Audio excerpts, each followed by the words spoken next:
Minútky o zdraví. Aj dnes vám lekár Marián Faktor porozpráva o právach pacientov.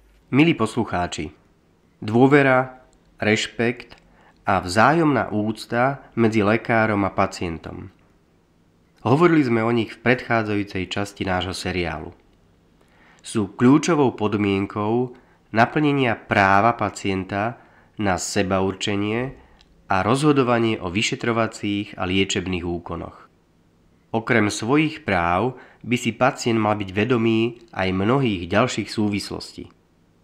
Mať dostatok informácií o dopadoch svojho rozhodnutia, vedieť čo to o zdraví, medicíne a práci lekárov. Dnes sa môže mnohým zdať, že po niekoľkohodinovom surfovaní po internete dokážu svojimi poznatkami zastúpiť lekára, prebrať zodpovednosť a rozhodnúť, čo je pre pacienta to najlepšie. Verte mi, takto nefunguje.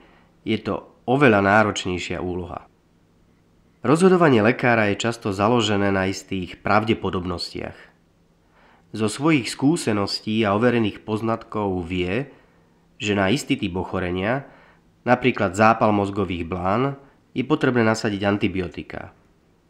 Alebo zápal slepého čreva sa nezaobíde bez operácie. Nikdy však nemá 100% záruku, že ak liečba bola pri miliónoch pacientov úspešná, bude úspešná aj pri ďalšom pacientovi. Vždy existuje malá pravdepodobnosť, že lieky nezaberú alebo príde k nepredvídateľnej reakcii organizmu.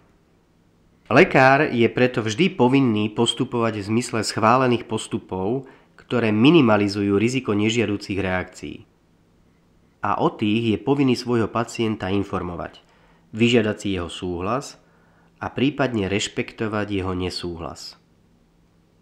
Na tom, aby lekári dokázali pracovať podľa hodnotového systému pacienta, aby akceptovali jeho právo na odmietnutie alebo výhrady k liečbe, aby mali viac rešpektu pred hanbou a úzkosťou chorého, je treba ešte veľa pracovať. Treba však povedať aj to, že koncept práv pacienta by nemal nahrádzať morálne princípy, svedomie a slobodu rozhodovania, a to ani na strane pacienta, ani na strane lekára. Platí to najmä dnes, keď pomaly každá skupina ľudí, či dokonca jednotlivci, považujú za hodnotu niečo iné.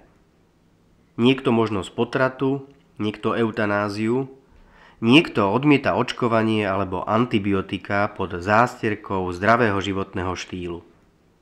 Iní sa zas nehodlajú vzdať svojich neduhov ani v záujme svojho zdravia.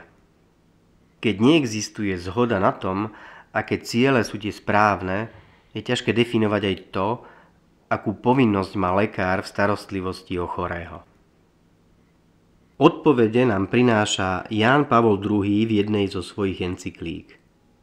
Ak je človek ponechaný priamo svojim pudom, bez uznania hodnôt svojho svedomia a slobôd, môžu sa vytvoriť konzumné návyky a spôsoby, ktoré sú objektívne neprípustné a často škodia telesnému a duševnému zdraviu. Všetci by sme mali myslieť na to, aby sa práva pacientov neobrátili proti nim.